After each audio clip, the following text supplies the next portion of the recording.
Yes, Kenya. Tamu sana. Yes, tamu sana. Yes. There is a viral video on social media that has really shocked Kenyans and left very many Kenyans wondering. This is a video of a Tanga leader admitting that he joined UDA because he believes UDA iko na ujuzi ya kuiba. And Kenyans are really shocked and wondering. I want you to watch this video and listen to it keenly, for it's going to form the basis of our analysis and discussion in this video right now. Listen to this video.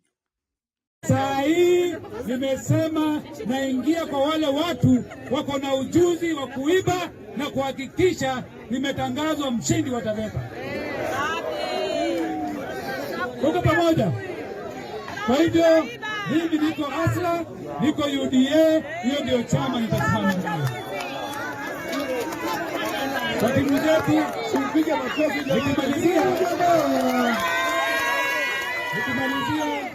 Wacha. Yes, that's the video. From that video, it seems to appear that this leader is on a campaign trail somewhere in Taita Taveta.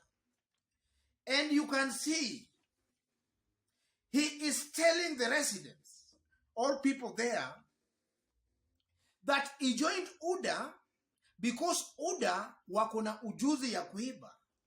And he just believes that maybe UDA will rig him in to office.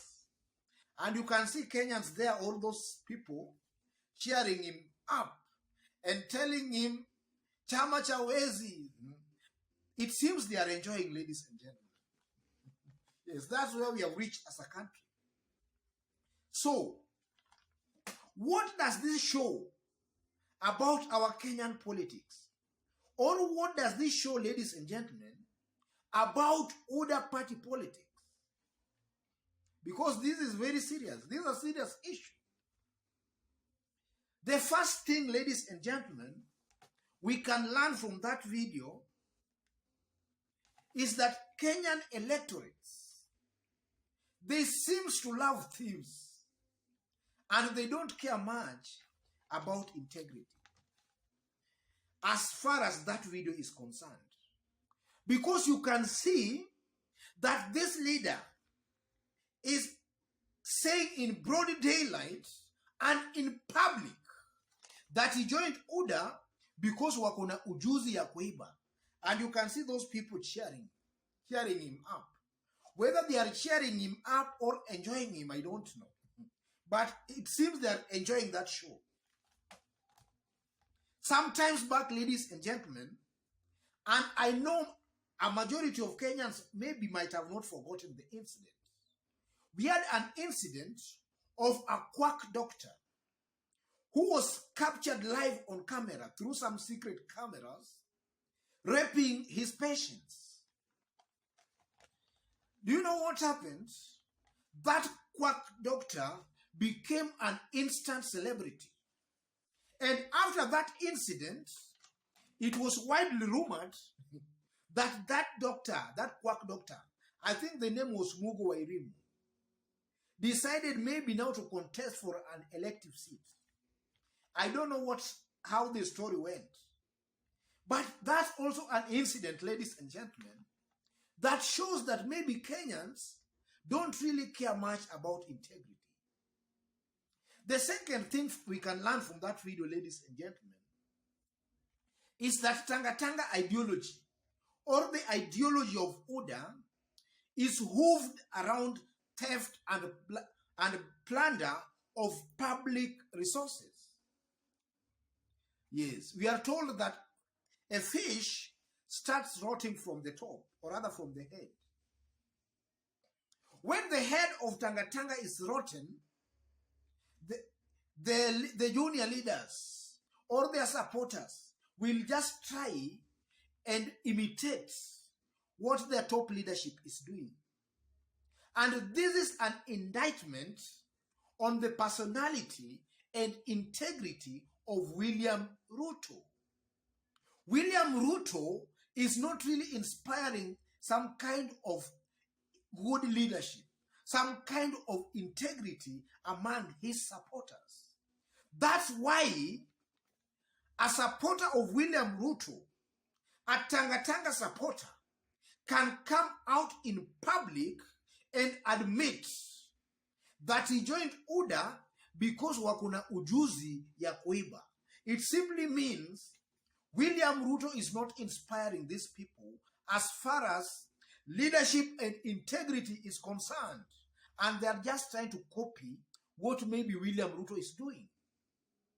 This leader also is just admitting to Kenyans that William Ruto akona ujuzi ya kuiba.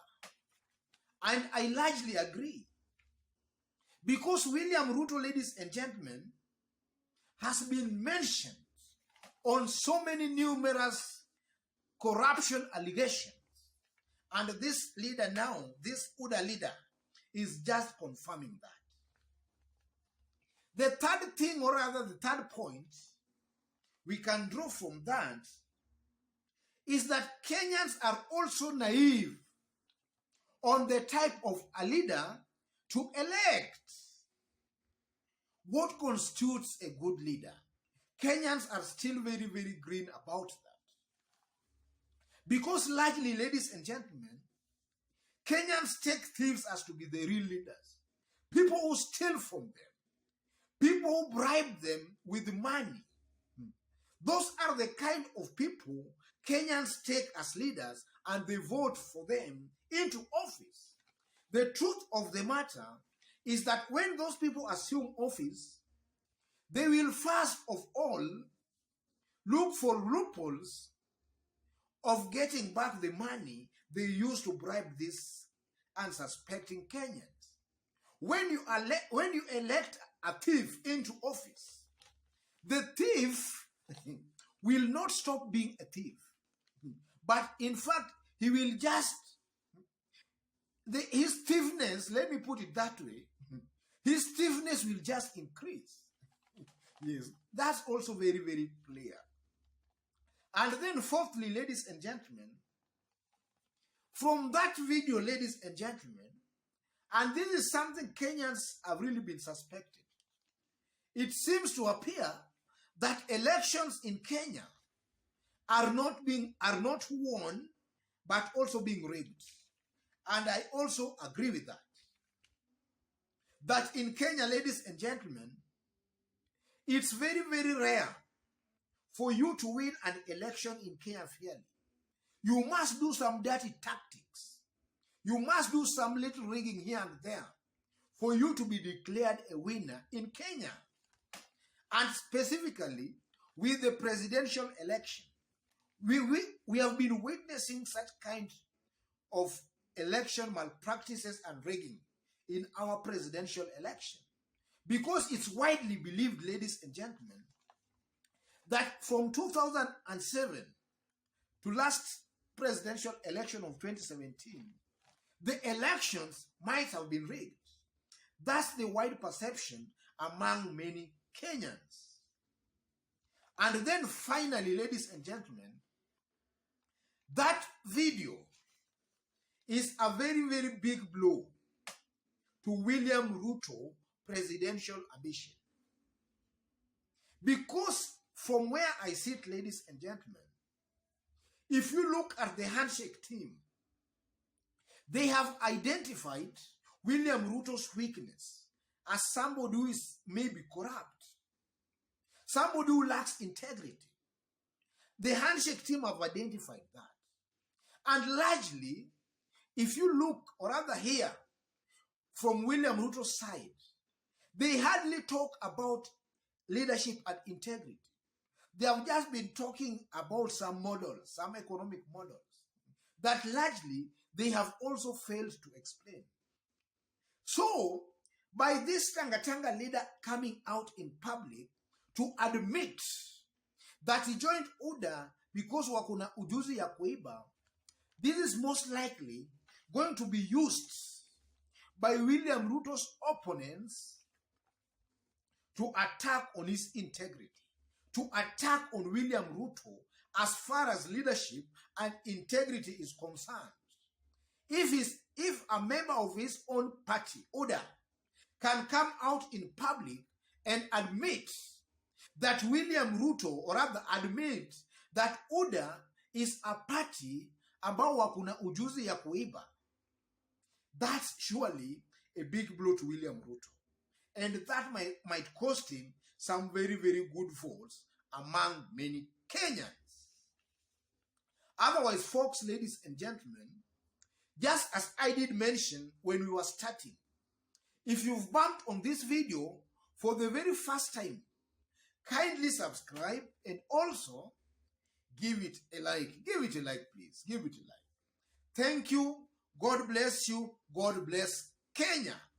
Tamu sana. Tamu sana. Yes, tamu sana.